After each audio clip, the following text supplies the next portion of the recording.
Blog. তো অনেক দিন পর তোমাদের কাছে একটা নতুন ব্লগ নিয়ে আসছি। আর আজকে হচ্ছে জন্মাষ্টমী, সকলকে জানাই শুভ জন্মাষ্টমী।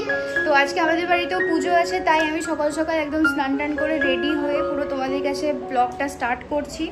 তো সবসময় ক্যামেরা ধরতে আমি পারবো না, বিকজ প্রচুর কাজ টাজ আছে বাড়িতে। সেই জন্য যে ছোটো ছোটো ক্লিপগুলো তোমাদের সাথে শেয়ার করব সেগুলো তোমরা দেখো, আর ব্লগটা কিন্তু এন্ড পর্যন্ত দেখবে। কি হচ্ছে না হচ্ছে সবটা তোমাদের সাথে শেয়ার করবো।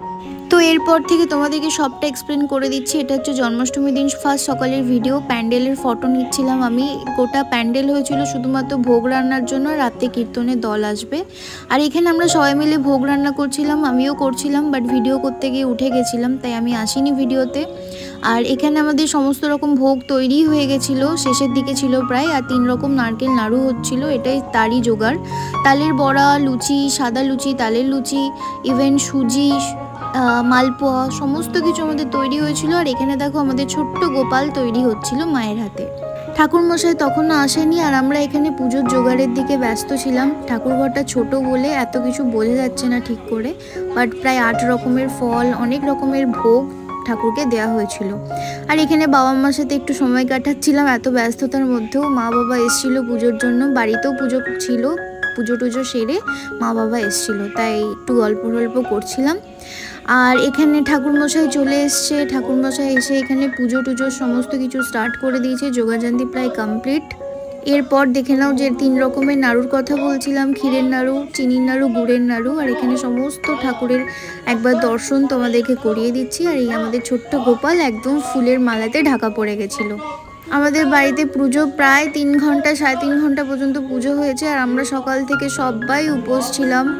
আর বিয়ের পর এটা আমার প্রথম বছর জন্মাষ্টমী, তো তাই আমি ভালো করেই ভক্তি করে পোষ করে পুজো দিয়েছিলাম। আর এখানে দেখো সমস্ত ভোগগুলো একবার তোমাদেরকে দেখিয়ে দিচ্ছি। এই নাড়ু করার ভিডিওটা নিতে গিয়ে আমার মনে পড়ে গেল দুর্গাপুজোর কথা। কেন দুর্গাপুজোতে ঠিক এইভাবেই আমার মামার বাড়িতে নাড়ু করতে সবাই আসতো। আর পাশের বাড়ি থেকে বেবি আন্টি ওরা সবাই এসেছিলো। আর এই পুচকেটা দেখো কত মিষ্টি দেখতে। আর এখানে দুই মা গল্প করছিল দাঁড়িয়ে দাঁড়িয়ে, তাই আমিও এটারও ভিডিও নিয়ে নিলাম। কত ভালো দৃশ্য একটা। আর এদিকে পুজো চলছে নিজের মতো, সবাইকে নিচ্ছি। আর আমাদের বাড়ির উঠোনটায় খাওয়া দাওয়ার আয়োজন হয়েছিল। আর এখানে বাবা দাঁড়িয়ে সমস্ত কিছু অ্যারেঞ্জমেন্ট দেখছে। আর ভিডিওটা আমি করিনি, বাবা করে দিয়েছিল, মানে আমার বাবা করে দিয়েছিল। আর দেখো এখানে সমস্ত কিছু রাত্রের খাবারের আয়োজন হচ্ছে। যেমন রাতের খাবারে ছিল রাধাবল্লভী, কাশ্মীরি আলুদম, চানা পনির, চাটনি, পাঁপড়, মিষ্টি। আর দিনের বেলায় শুক্তো, ভাত, শাক ভাজা, ডাল, পোস্ত, এই সমস্ত কিছু মেনুতে ছিল। আর এত বৃষ্টি হচ্ছিল জন্মাষ্টমীতে, এবছর প্রচুর বৃষ্টি হয়েছে। আর খাওয়ার টাইমে এখানে সবাই খেতেও বসে গেছে। আর এদিকে আমাদের ওপরে পুজোর আরতিও স্টার্ট হয়ে গেছিলো। পুজো প্রায় শেষের দিকেই ছিল। আমরা সবাই মিলে অপেক্ষা করছিলাম কখন আমরা পুজোতে শান্তির জল নেব বলে। তোমরা যেগুলো দেখলে সেগুলো ছিল সকালের প্রোগ্রাম। এখন রাতের প্রোগ্রাম স্টার্ট হবে, আর সেই জন্য আমি সুন্দর করে রেডি হয়ে নিয়েছি। একবার চলো ফুল লুকটা তোমাদের সাথে শেয়ার করি। ও এটা হচ্ছে আমার ফুল লুক। আমি এরকম একটা সাদা শাড়ি পরেছি গোল্ডেন জুয়েলারির সাথে। আর পেছনে মাও রেডি হচ্ছে। মাকে দেখাচ্ছি না, আমি রেডি হয়ে গেছি, তাই নিজেই ব্লগটা স্টার্ট করে দিলাম। তো চলো এবার নিচে যাই, তারপর A to Z তোমাদেরকে সমস্ত প্রোগ্রাম আবার শেয়ার করছি। আর নিচে খাওয়া দাওয়া চলছে, মানে রান্না টান্না চলছে। রাত্রেবেলায় নিচেই খাওয়া দাওয়া আছে। তো সন্ধেবেলায় বাড়িতে একটু হরিনামের আয়োজন ছিল বলে সেখানে হরিনামের যারা ছিলেন তাদেরকে আমি জলধারা দিয়ে বাড়িতে ঢোকাচ্ছিলাম। মায়েরই করার কথা ছিল, কিন্তু মা আমাকে বললো যেন আমি করি। সেই জন্য আমরা সবাই মিলে এই কাজটা করে তাদেরকে ওপরে নিয়ে গেলাম।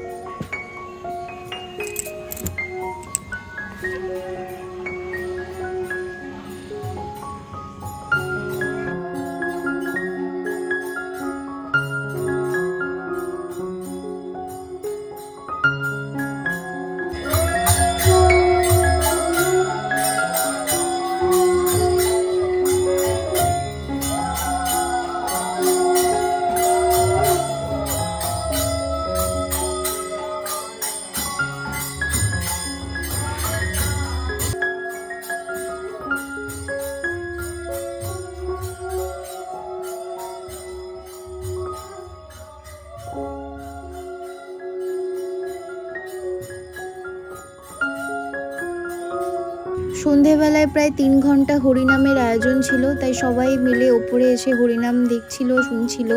আর এদিকে আমরা যারা যারা নিমন্ত্রিত ছিল তাদেরকে আমি অ্যাটেন্ড করছিলাম। আর এখানে দেখতেই পাচ্ছ হরিনাম হচ্ছে। আর এখানে লাস্টে তোমরা দেখতে পাবে আমার বাবা মানে আমার শ্বশুরমশাই এসে হরিনাম দলের সাথে যোগ দেবে।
তো এরপর রাতের বেলায় খাওয়া দাওয়ায় আসি। তো এখানে সবাই খেতে বসে পড়েছিল আর আমরা ছিলাম লাস্ট ব্যাচ, তো আমরাও খেতে বসে পড়েছিলাম।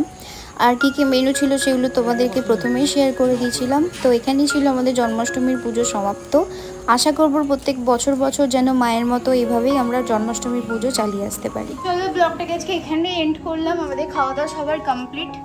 এবার ড্রেস চেঞ্জ করব, সমস্ত কিছু চেঞ্জ করব। আর ব্লগটা ভালো লাগলে প্লিজ লাইক কমেন্ট শেয়ার করো, সাবস্ক্রাইব করো। চলো আজকের মতো টাটা।